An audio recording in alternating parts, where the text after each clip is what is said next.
everybody. Welcome. Hi.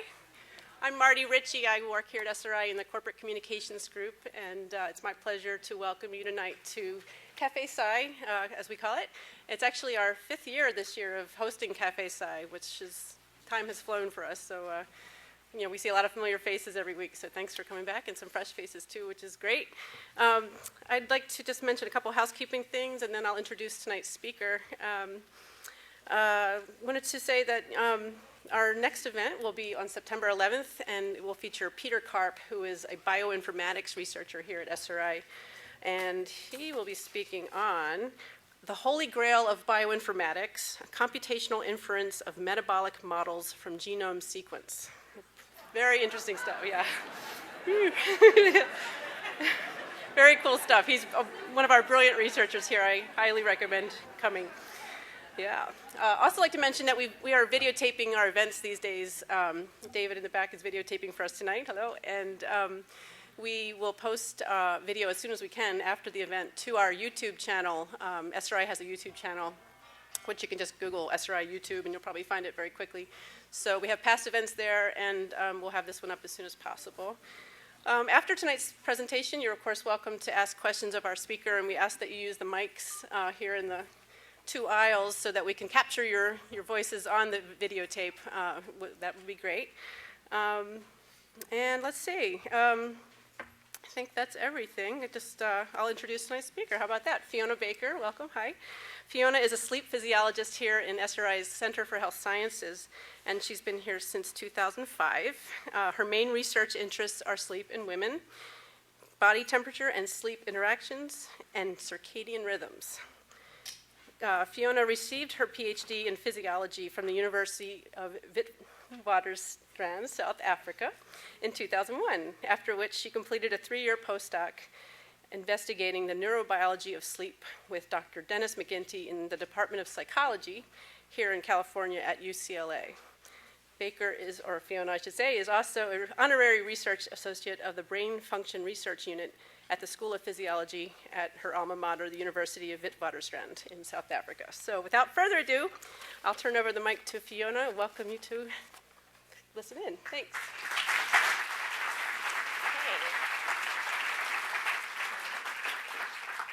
All right, thank you very much. Let me just first check. Can everybody hear me okay? Okay, good. Well, it's a pleasure to be here. I think this is a great event to be participating in, and I hope that you will learn a lot about sleep and, of course, in particular to some issues in women. What I want to start, though, is to ask you all to close your eyes and just picture this. It's morning, you're lying in bed, you just hear the birds beginning to twitter outside, maybe there's a little bit of sunlight shining through the blinds, you're remembering the dream you've just had, and then you start to think about all the events that you're going to get done during the day. You smile, you stretch, you open your eyes, and you jump out of bed full of energy and ready to start the day. And you can open your eyes now. So this is what you should be feeling when you wake up after a good night's sleep. But unfortunately, there are many people that are feeling like this. There are many, insomnia is very common, or people often will have difficulties with their sleep where the common scenario is waking up at 3 a.m. and feeling wide awake, alert, knowing that you really, really, really need your sleep, that you should be sleeping because you have to do a lot during the next day, but unable to turn off your mind and unable to sleep. Or there's the case of the woman with the hot flushes, who is alternating between feeling too hot, waking up, sweating, feeling too cold, throwing off the covers, and then going through the whole cycle again. So it is no surprise that in the morning when they're getting out of bed, you do not feel full of energy, do not feel like you've been restored or rejuvenated, which is what you should be feeling with sleep. And it is true that women are more likely than men to be suffering from insomnia, and that is going to be part of the topic of tonight. So I'll start by talking about some basic aspects of sleep and how we record it in the sleep lab. And then I'll move on to talk about some differences in sleep patterns between men and women. And then I'll deal with some issues of sleep that are particular to women, particularly around the menopause. So a good place to start about sleep is, well, what is the function of sleep? And this is a great question, but unfortunately, I cannot even give a very good answer. Despite many years of research and despite it being the obvious, fundamentally important question, we still have a lot of theories about what the function of sleep is, but no real answers. So the theories are that sleep must serve a restorative function. It's important for energy conservation, brain development. There's even a theory that sleep is important for brain cooling because your body temperature goes down when you're sleeping. And there's also a lot of evidence showing that sleep is important for memory consolidation. And some of these theories are receiving a little bit of support in recent times from researchers that have been looking at sleep at the cellular level in the brain. And there is some good evidence now supporting this idea that sleep is important for restoration based on what happens to your synapses or the connections between the nerve cells during sleep. And the connections during your nerve cells or the synapses need to be restored, sort of like a defragmentation during sleep from what's been going on with your nerve cells during the day. But still a lot of unknowns. We still don't really know whether there's still a lot of evidence or a lot of work around seeing whether the different types of sleep also serve different functions. What we do know is clearly that sleep has to serve an important function because if you do not have enough sleep, there are many effects. So lack of sleep or insufficient sleep or poor sleep quality leads to poor mood, obviously daytime sleepiness, bad memory, and it also has long-term health consequences. So I want to talk a little bit about how we measure sleep. So we have at SRI, we have a human sleep research lab, and whenever we're doing a study, people come who are participating. They spend the night here in the lab, and we record their sleep. So, of course, we can always ask people, I can just say to all of you, what is your sleep like? And everybody will come up with an answer. And that's important information. We want to know how you think you sleep. But we also want to know, well, what's going on during the brain when you're sleeping? Because that can tell us a lot more information about the control of sleep. So what we do is we put electrodes, these little sensors, on different parts of the head and on the scalp, and those are for recording brain activity or electrical activity.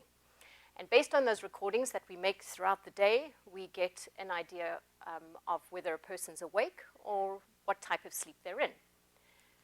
So here is an example of a tracing from somebody who is awake.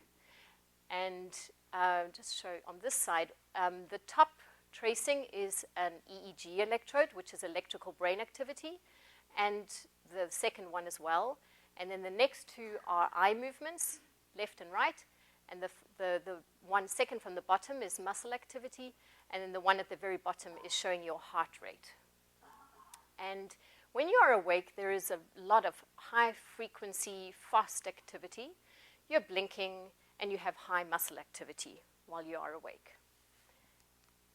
Look at this one. This is very different, isn't it? When you just look at the patterns, even if you don't know what sleep is meant to look like, it looks very different from the pattern when somebody is awake. So again, looking at I'll show on this side now, the EEG recordings over here, this is showing very slow and high amplitude waves. And so every time you see these little mountains, those are all the slow waves. And you can even see slow waves being recorded in the eye channels. So it's not that the eyes are showing these movements, it's the electrical activity of the brain that's being picked up by these electrodes. And the muscle tone is much lower, and you see that the heart rate is slower as well. So that's the type of deep sleep. That's the type of sleep when you look at a 7-year-old or 8-year-old, they are typically having this gorgeous deep sleep where it's really hard to wake them up no matter what you do. Look at this. If we compare, this is rapid eye movement or REM sleep. So this is the type of sleep where most of those weird dreams that you have are occurring in. And it's called rapid eye movement sleep because you have these rapid eye movements. So that's what's being recorded in these channels, these rapid eye movements that are continuously happening over there. The muscle activity is now low, so effectively you're paralyzed during REM sleep with your arms and your legs, you don't move them. And the heart rate starts to become quite erratic, so it speeds up a lot. And look at the EEG. It's now similar to what someone looks like when they're awake, so it's much faster compared to what we were seeing with the deep sleep. So because of all these patterns of changes that we're measuring in the lab with the electrodes that are on a person's head, we can get an idea of what is their pattern of sleep like during the night. What we can also do is get a much more detailed look at sleep. And I won't go into too much detail about this, but what we're doing in our lab is to try and get a little bit more information from this electrical brain activity that we're measuring. Just because there is so much information, it's a very rich source of information. And you can learn a lot more than just knowing, oh, so you spent an hour in deep sleep, you woke up 10 times, and you had an hour in REM sleep. There is so much information that you can learn about the brain by measuring this activity. So what we do is we do sort of a microstructure of sleep, where we get just more detailed information. And shown here is an example of where we've extracted the slow frequency waves from the EEG that we've made to see, well, how much of that slow wave, that very deep sleep, are you actually seeing across a night. So this would be across the whole night, looking at the pattern of slow waves that you're seeing. And the one on the right for you is showing a very fast activity. This little burst here is called a sleep spindle. So throughout sleep, over here is the sleep spindle. Throughout sleep, you're getting these different patterns that you can recognize and which serve different functions. So what's shown in this figure is the breakdown of sleep across the night. So you don't just have all of your deep slow wave sleep, or one type of sleep in the first half and another type in the second half. It goes through cycles. So what we're seeing here is in the top figure, look what a good sleeper looks like. So they're awake for, say, 10 minutes. Then they start to fall asleep. They go through what's stage N1, which is a very light sleep. Then they go down to stage N2, which is a little deeper, where you get sleep spindles. And then they go into the stage N3, which is the really deep sleep. And they'll stay there for 40 minutes or so. And then they'll have their first period of REM sleep. And that marks one sleep cycle. And then the next sleep cycle starts, where they'll go down into sort of slow wave sleep again, the stage N3, and then back up into REM, and so forth until the night is finished. So you might have, a good sleeper would have about 4 sleep cycles during the night of this slow wave sleep, and then REM sleep, and then back down into slow wave sleep, the deep sleep, with very few awakenings during the night. Now contrast that with the poor sleeper, which is shown here, where you can see the lines showing upwards wherever somebody is waking up, how many times they're waking up. It is disrupting their sleep cycles. They don't have very much of the deep N3 or the slow wave sleep. And even their REM sleep is much less than a good sleeper. So it's no surprise with somebody waking up that many times during the night, or having a night like that, that they are not getting a good quality sleep. So by making these measures in the lab of the electrical brain activity, we can really get a lot of information about what type of sleep a person's having, how many times they're awake, and what is the quality of their sleep. So a question that everybody asks is, well, how much sleep do you need? And there's been a lot of change in the way sleep researchers will answer that question. So I'm going to ask you this question. Let me ask, how many of you think that you need 6 hours of sleep or less? Yeah, there's a few of you. How many of you think that you need between 7 and 8 hours of sleep? Okay, most of you. And how many of you think that you need more than 8 hours, sort of 9 hours? Yeah, so you're a great distribution. That's the perfect distribution, where most people need 7 to 8 hours, whereas some people need 6 hours and some people need 9 hours. Now, how do you determine how much you need? So the important way to look at that question is, well, how do you feel during the day? So of course there are a lot of people who may be getting 6 hours of sleep, but who actually need 8 hours of sleep. And so there's a growing number of people like that who are drinking a lot of coffee, using stimulants, trying to live on 6 hours of sleep a night because they have so many things they want to get done during the day, but actually they should be sleeping 8 hours a night. But at the same time, there's also the people who can function perfectly well on 6 hours of sleep, and we call them short sleepers. So that's what everybody wants because if you could sleep just 6 hours a night, then you could do a lot more during the day. But there's fewer people who can function well on 6 hours of sleep compared to the vast majority who need sort of 7 to 8 hours of sleep.